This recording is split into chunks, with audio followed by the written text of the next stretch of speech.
C'est eux que laisse Marie ont sacrifié pour Jésus révèle un plan divin changement inattendu DEVIE. Dans la 3e année de Joachim, la terre de Juda était sous l'occupation romaine, un temps de tourment et de désespoir.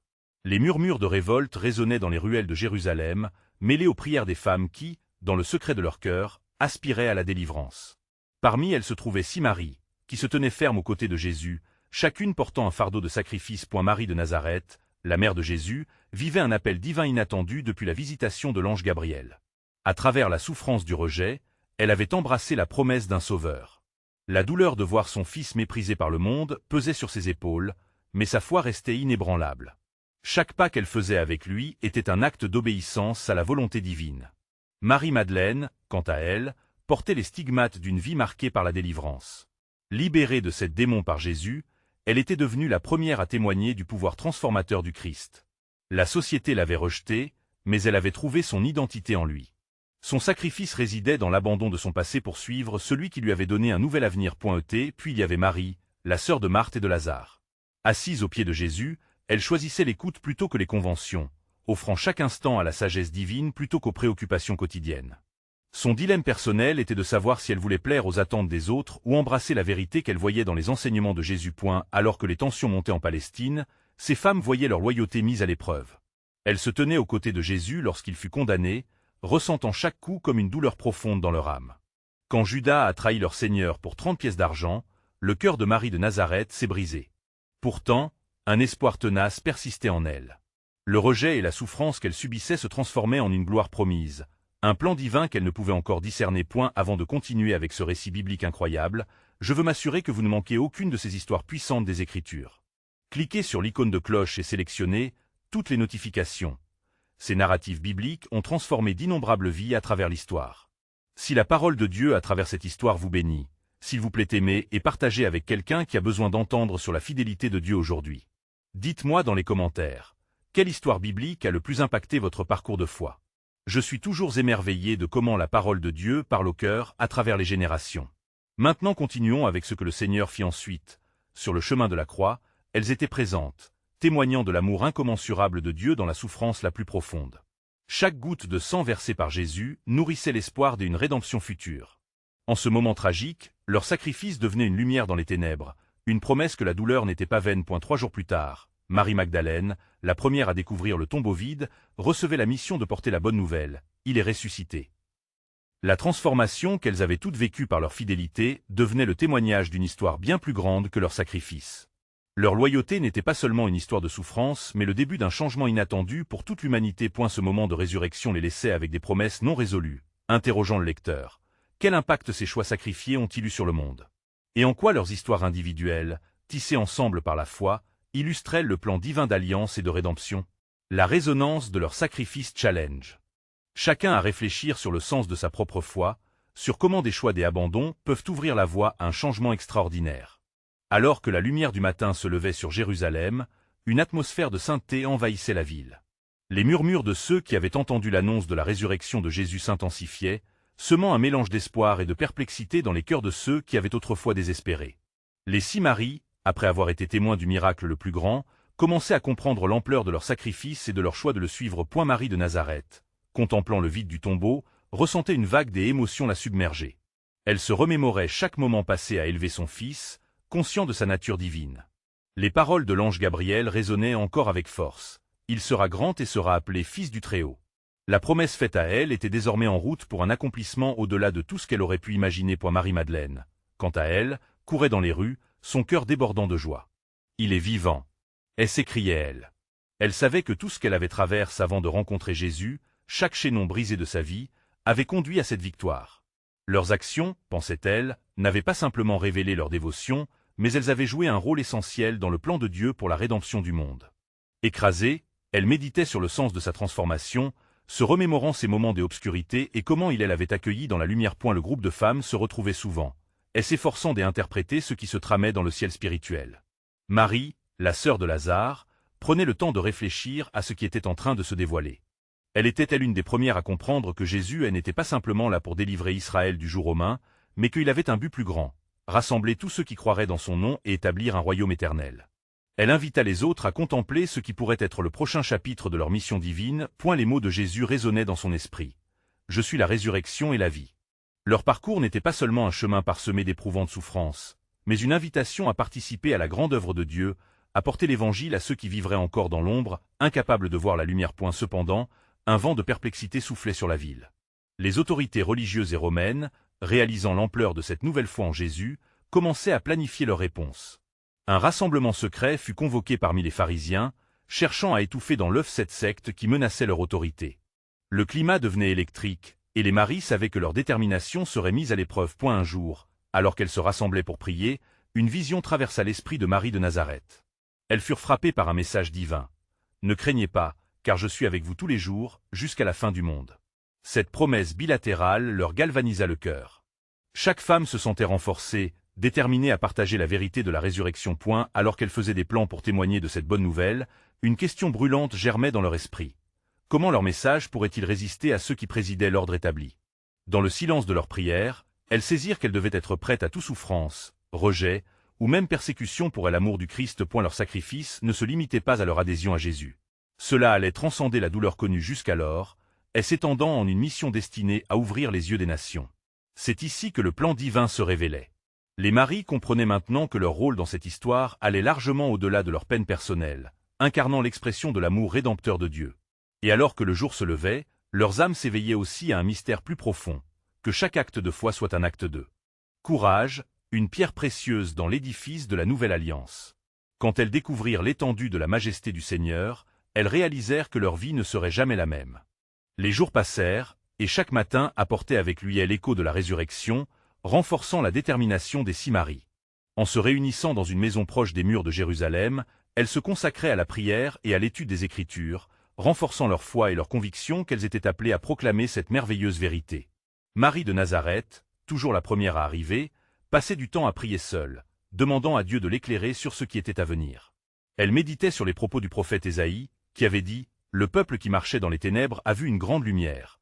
Sur ceux qui habitent le pays de l'ombre de la mort, une lumière a resplendi. » Ce récit de lumière et de résurrection elle entourait de paix, la persuadant que cette faveur divine n'était pas seulement pour eux, mais pour toute l'humanité. Marie-Madeleine, motivée par une passion ardente, écoutait attentivement les récits des autres femmes sur les chemins que Jésus avait parcourus.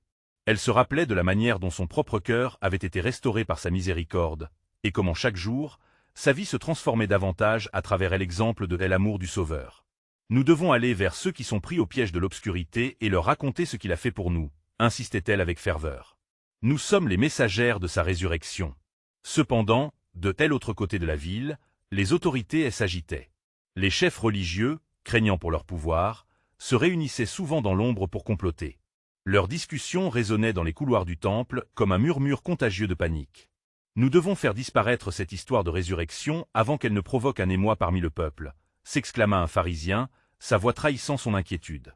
Ils avaient déjà répandu des mensonges, soutenant que les disciples avaient volé le corps de Jésus, mais même cela ne calmait pas leur peur croissante. Une nuit, alors que les femmes se réunissaient dans la maison pour prier, une étrange sensation d'électricité flottait dans l'air. Marie, la sœur de Lazare, ressentit que quelque chose d'important se préparait. Elle ouvrit les Écritures et lut à voix haute. « Mais ce que Dieu avait prévu pour ma vie, c'est un bon plan.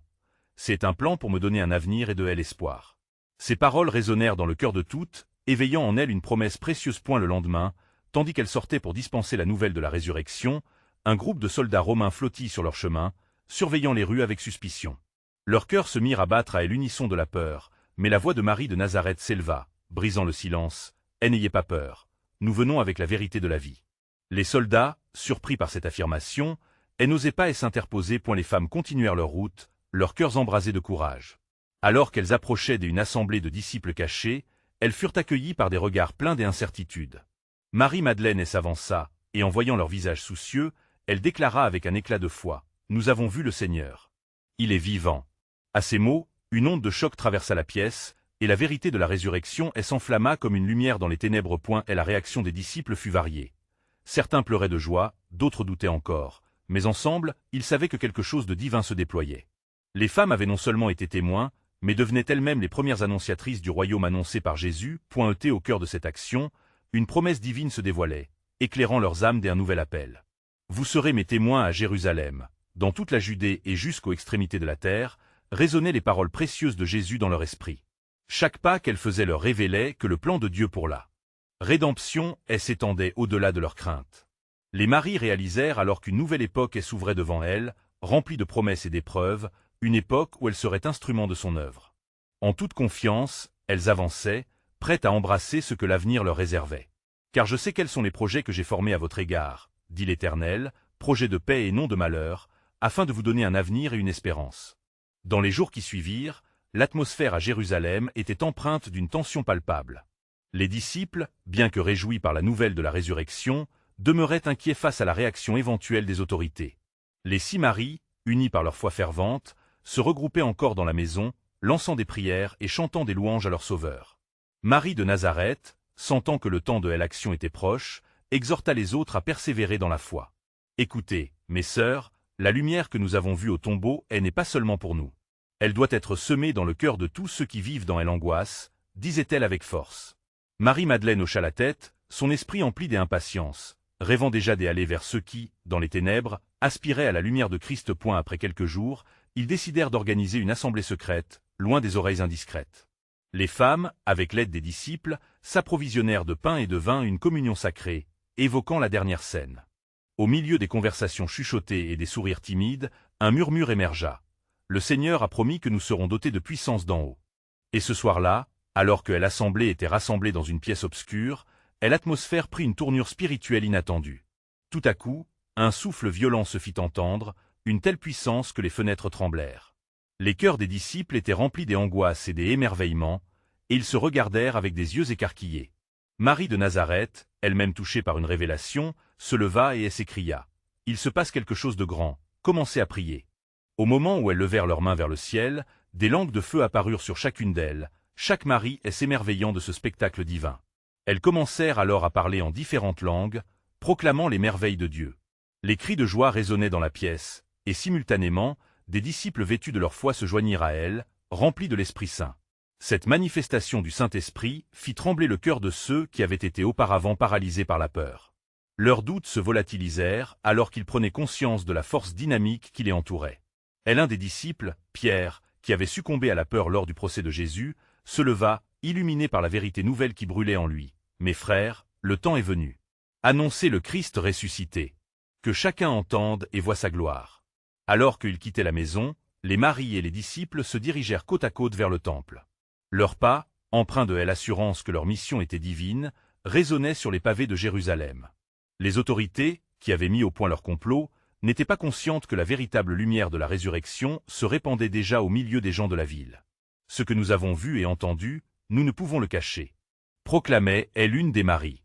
Alors, foi et courage s'entremêlaient, chacun d'eux réalisant que ce qu'ils portaient en eux était plus puissant que tout complot humain. À ce moment précis, un bruit retentissant retentit du côté du temple. Les chefs religieux, rassemblés pour autre complot, entendirent, effrayés, un murmure parmi le peuple, la rumeur de la résurrection.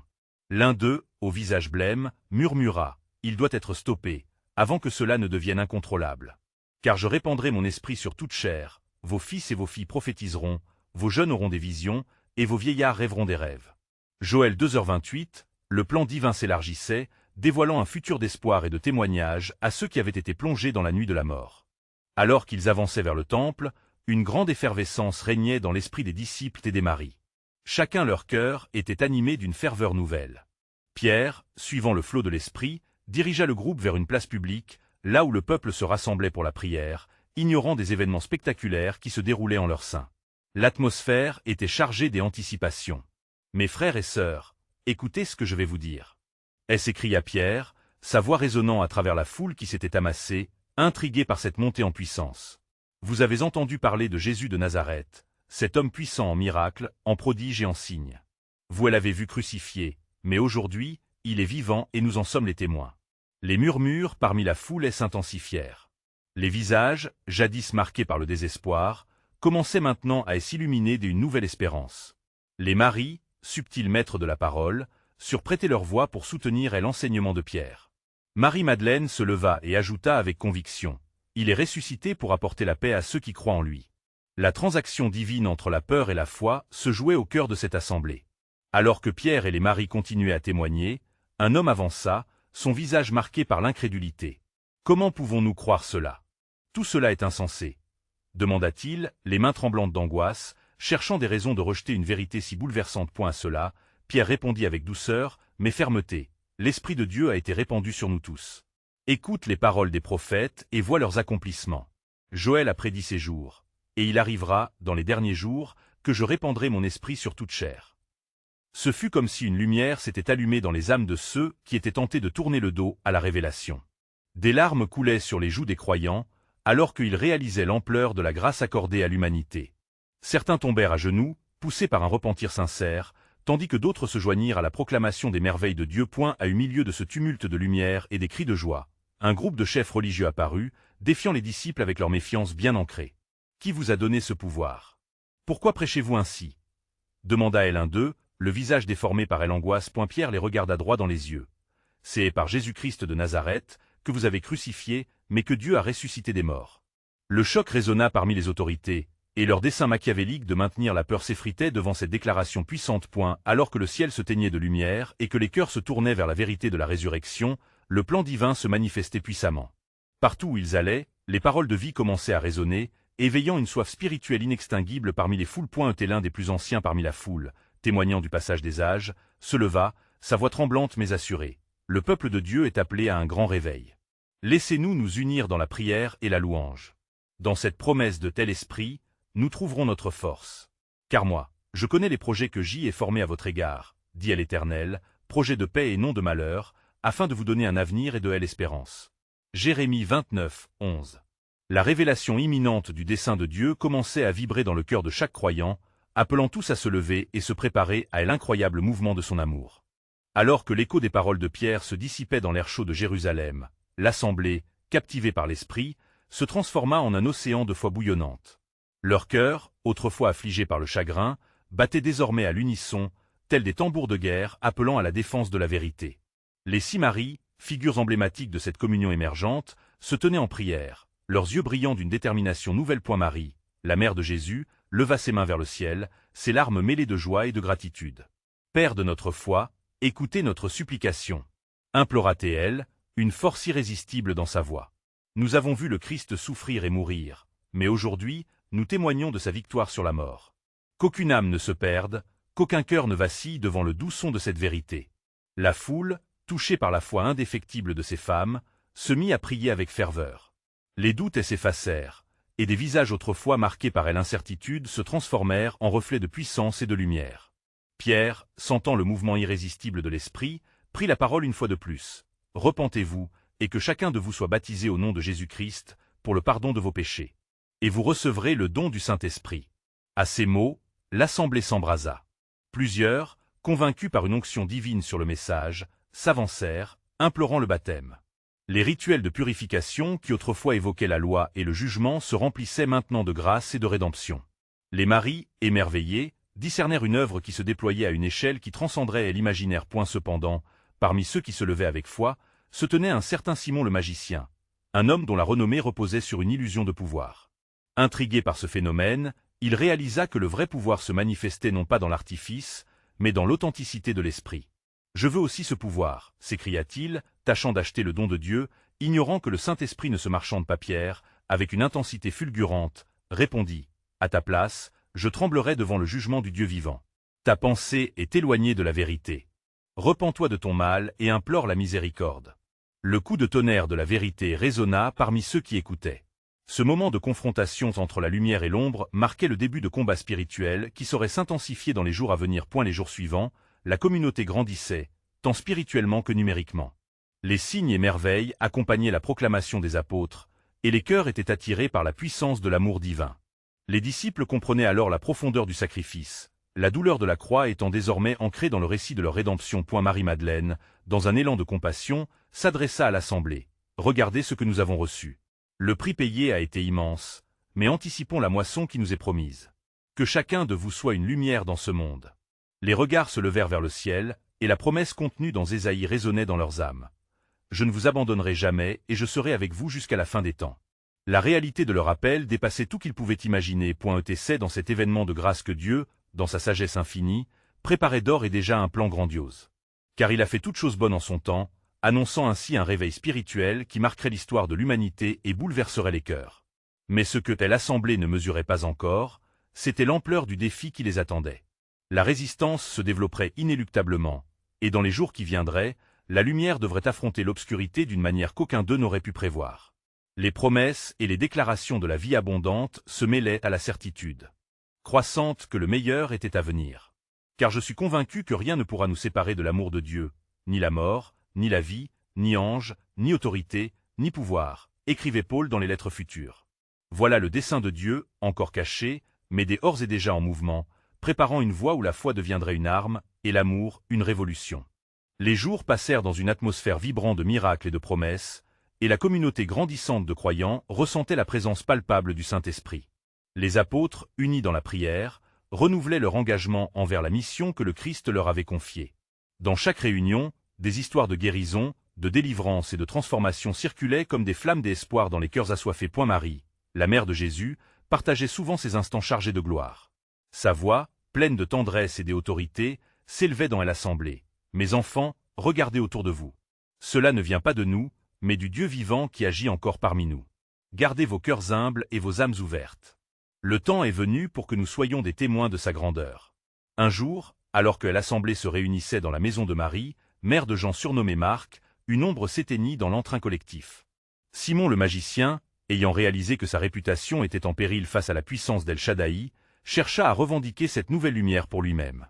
Une ruse se trama dans son cœur, soucieux plus de pouvoir que de vérité. « Si je peux acheter ce pouvoir, je deviendrai celui que tous respecteront, » pensa-t-il, sa détermination se muant en poison.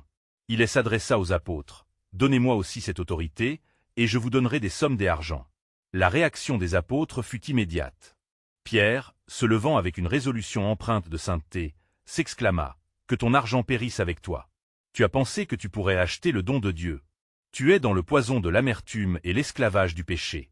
Repens-toi et implore la miséricorde du Seigneur. » L'assemblée, dans un silence lourd de tension, comprit que ce moment n'était pas simplement une lutte contre Simon, mais un affrontement entre divers royaumes, entre la lumière et l'obscurité. Une lutte qui dépasserait la simple foi personnelle pour toucher le cœur même du monde. Les jours suivants, malgré la crainte, un élan de foi s'intensifia. Les croyants se réunissaient toujours plus nombreux, partageant des repas, priant les uns pour les autres et tenant fermement à la parole du ressuscité. Leur cœur, unis dans le but divin, savait désormais que l'ennemi allait frapper. Et la persécution ne tarda pas à se manifester. Des scribes et des pharisiens, jaloux de la popularité croissante des apôtres, firent pression sur les autorités.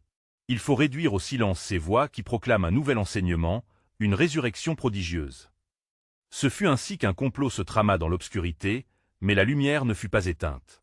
Les apôtres, comprenant que Dieu avait préparé la moisson, prirent courage et continuèrent à prêcher avec ferveur, défiant les ravages du doute et de la peur. Et tandis que les disciples avanceraient dans cette lutte inexorable, une autre prophétie prenait vie en eux. Car Isaac avait annoncé « En toi, toutes les familles de la terre seront bénies. » Il ne restait plus qu'à découvrir ce que Dieu avait en réserve, même quand l'adversité semblait se resserrer. Car la promesse de Dieu était claire. Ils ne sortiront pas du pays de l'angoisse, mais moi, je les accompagnerai jusqu'à la fin. Laissons donc ces moments vibrants se dérouler, car au-delà du tumulte, un message sublime du ciel se préparait à éclater, annonçant les lendemains d'espérance et de puissance que personne ne pouvait encore imaginer. L'ardeur des jours précédents ne fléchit pas, et la foi des disciples se solidifiait comme une fleur épanouie dans le désert. Tous ceux qui avaient goûté à la bonté du Seigneur se retrouvaient régulièrement pour partager, prier et encourager ce mouvement nouveau, divinement inspiré. Les miracles continuaient d'éclore tel un printemps inattendu, et leur écho parvenait aux oreilles des survives des cités éternelles, remplissant la ville de murmures de foi. C'est dans ce contexte de croissance spirituelle qu'une réunion exceptionnelle prit place. Le Saint-Esprit était présent de manière palpable, et les cœurs, emplis d'une anticipation mystique, vibraient au rythme des chants de louange. Marie, la mère de Jésus, se leva au milieu de l'assemblée. D'une voix empreinte d'autorité et de douceur, elle déclara « Mes bien-aimés, le Lord désirait d'agir est parmi nous. Soyons prêts à entendre et à obéir à sa voix. Trouvons la force dans les promesses que nous avons reçues. » Cependant, à l'extérieur des murs, l'ombre du dédain et de la colère grandissait. Les autorités, soudain alarmées par la montée de ce mouvement spirituel, conspirèrent pour semer la discorde. Les apôtres, aveuglés par la lumière divine, ignoraient qu'un danger imminent s'approchait. Juste après que Marie ait apaisé les âmes des croyants, une bande de guerriers habillés de la colère de ce monde envahit la maison, poussée par l'ambition de réduire le message à néant. Pierre, se tenant droit, ne pouvait laisser passer cela. Il s'avança vers ceux qui menaçaient, son cœur embrasé d'une conviction sacrée. Qui êtes-vous pour vous opposer à ce que Dieu a établi? Revenez à la vérité et faites face à la lumière avant qu'elle ne vous consume. Ce fut un moment de tension électrique, le lieu vibrant du pouvoir de Dieu. Les esprits s'échauffaient, et les brebis du Seigneur attendaient avec angoisse le déroulement de ce conflit. Mais, dans la mer des émotions, un murmure s'échappa de la foule. Ce murmure devint cri, unissant tous en une prière passive. « Seigneur, accorde-nous la force d'affronter le mal qui nous entoure. » Dans cette obscurité menaçante, une douce lumière s'éleva, tandis qu'un des pharisiens, désarmé par le pouvoir palpable dans cette assemblée, brandit ses bras en signe de défense. Mais s'il y avait quelque vérité dans ces mots, n'y aurait-il pas d'espoir pour nous aussi? Marie, toujours prête à entendre le cœur des gens, se tourna vers cet homme. La miséricorde de Dieu est pour tous ceux qui cherchent. Repentez-vous et vous recevrez la vie que vous désirez. Les paroles vibrantes de Marie parcoururent l'assemblée, et les cœurs de ceux qui étaient égarés commencèrent à se tourner vers la lumière. Le combat entre la lumière et les ténèbres s'affrontait en ce moment même, et la décision de chaque âme semblait suspendue dans l'air, prête à basculer à tout instant. Alors qu'un silence scriptural s'installait, une nouvelle révélation se dessina dans les cœurs, une promesse inébranlable énoncée par le prophète Ésaïe. « Je fais des choses nouvelles, même maintenant elles germent. » Ésaïe 43, 19. Achevant sur ce mot de détermination et de promesse divine, chacun savait qu'il se tenait à l'aube d'un chemin mystérieux et salvateur, celui que Dieu avait prévu depuis le fond des âges. Perception fragile mais pleine d'espoir, ils attendaient, curieux de découvrir la profondeur du dessein divin qui se dévoilait toujours plus. Les lendemains portant eux de nouvelles révélations et des choix décisifs, car le plan de Dieu se tisse dans le cœur des croyants, les guidant vers un dessein encore mystérieux et exaltant. Alors qu'un silence lourd s'installait dans l'assemblée, chaque homme et chaque femme ressentait la présence du Saint-Esprit comme un souffle apaisant au cœur de la tempête. Les disciples, les regards rivés sur Marie, étaient suspendus aux lèvres de celle qui avait porté le Sauveur. Les murmures de la foule se calmèrent enfin, laissant place à une attente palpable. La bataille qui se livre ici n'est pas seulement pour nous, commença Marie avec chaleur. C'est pour toutes les âmes qui désirent la vérité et la lumière de Christ. Aujourd'hui, nous devons choisir de faire face aux ténèbres avec une foi inébranlable. À ce moment-là, une femme, à l'arrière de la salle, s'avança. C'était Marie de Magdala, connue pour ses 7 démons chassés par Jésus. Son cœur, étreint par une gratitude profonde, s'éleva comme une libération. « Je suis ici pour témoigner des miracles du Seigneur. Il a changé ma vie, et je témoignerai de sa puissance jusqu'à mon dernier souffle. » Les disciples, galvanisés par son audace, se levèrent un à un, partageant les récits de leur propre rencontre avec le Christ.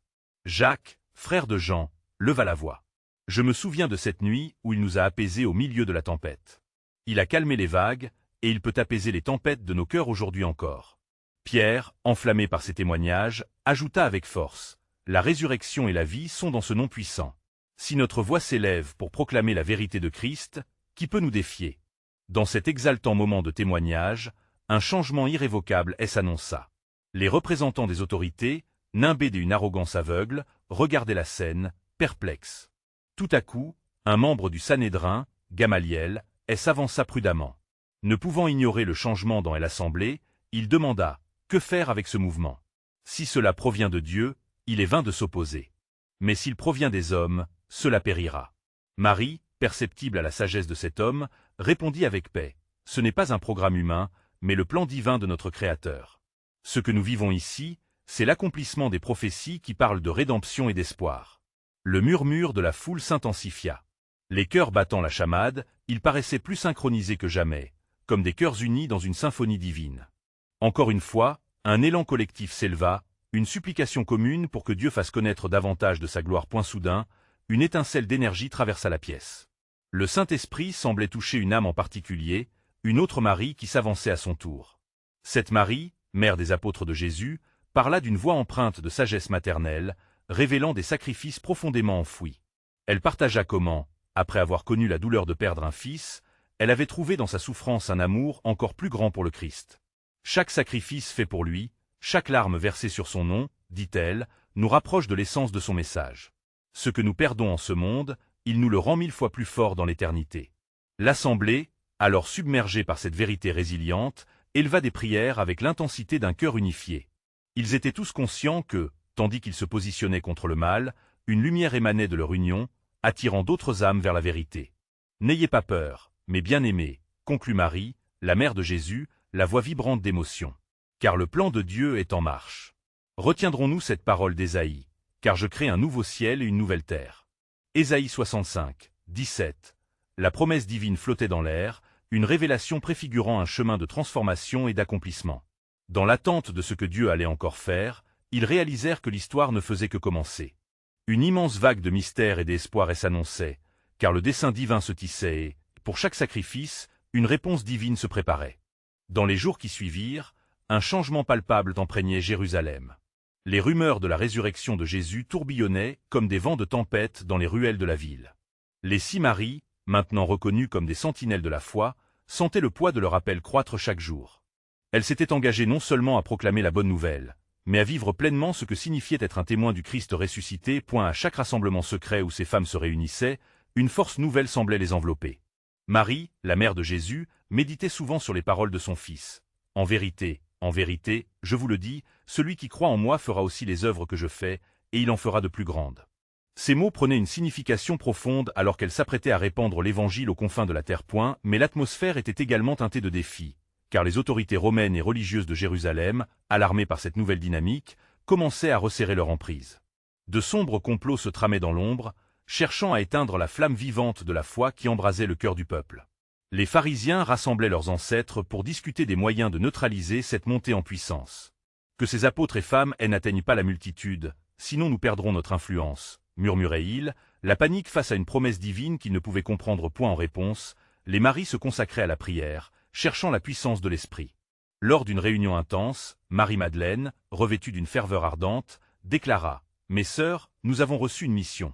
Ne laissons pas la peur nous paralyser, mais avançons avec foi et détermination. Car dans notre faiblesse, sa force se manifeste. » Marie de Nazareth, entendant ces mots, ressentait que le temps approchait. Elle prit la parole, entourée de ses sœurs, et dit « Le Seigneur a préparé nos cœurs pour cette œuvre. Nous devons nous rappeler cette promesse, rien ne pourra nous séparer de l'amour de Dieu. Quoi qu'il arrive, gardons nos yeux fixés sur lui. » Unies dans l'esprit, elles décidèrent de sortir et d'annoncer la bonne nouvelle au peuple. Leur cœur résonnait d'espoir, prêt à affronter les incertitudes. En traversant le marché animé, elles sentaient les regards curieux attirer leur attention. D'une voix claire, Marie de Nazareth commença à parler. « Frères et sœurs, écoutez. Jésus est vivant. Il a vaincu la mort pour nous tous. » Les mots élancèrent comme une flèche, frappant au cœur des âmes fatiguées. Le doux murmure de la résurrection éveillait des étincelles de curiosité, mais aussi de crainte. Certains s'approchèrent, captivés par le témoignage passionné des maris, tandis que d'autres, incrédules, se moquaient. Mais face à l'opposition croissante, les femmes ne faiblirent pas. Leur foi en Christ offrait une lumière dans les ténèbres croissantes. À ce moment propice, un ancien, un sage parmi les hommes de la ville, s'avança. Il avait vu beaucoup de choses à travers les âges, et désormais, il était attiré par le vibrionnement de cette nouvelle vérité. « Parlez, femmes. Que révèle votre esprit ?» Les 6 maris se tournèrent, invitant cet homme à s'asseoir, et chacune partagea son récit personnel de transformation. Des larmes coulèrent sur les joues de ceux qui écoutaient, les cœurs se brisant sous le poids d'une grâce manifestée. Alors que les jours passaient, et que le mouvement gagnait en ampleur, une nouvelle proclamation devint évidente. Les maris savaient maintenant qu'elles n'étaient pas seulement appelées à être des témoins. Elles étaient sur le front spirituel d'une révolution qui allait changer la face de l'humanité. Les défis s'intensifiaient, mais leur détermination ne faisait que croître. « Le plan de Dieu se déploie sous nos yeux », murmura Marie, sœur de Lazare, à ses compagnes. Cette explosion de foi, c'est témoignage, c'est guérison, c'est la promesse de Dieu se réalisant.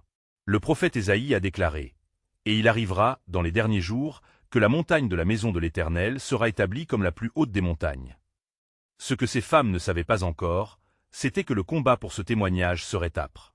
En effet, chaque acte de foi, chaque pas de courage, attirait l'attention des puissances des ténèbres. Cependant, leur revendication d'un avenir plein d'espoir résonnerait à travers les âges, tissant une tapisserie divine. Les promesses de Dieu s'étendraient bien au-delà des murs de Jérusalem, plaidant une bonne nouvelle pour toutes les nations. Alors que les maris se préparaient à le partager avec le monde, une prière résonna dans leur cœur. « Seigneur, fais de nous des vases de ta lumière, des porteurs de ta vérité. Que chaque homme et chaque femme puissent voir le reflet de ton amour à travers nous. » Ainsi, chacune avançait avec fermeté, tandis que le ciel se préparait à déverser des bénédictions sur un monde en désespoir. Et ces 6 maris, d'une audace inébranlable, comptaient sur la puissance d'un Dieu qui promettait « Car voici, je fais toute chose nouvelle. Apocalypse 21h5.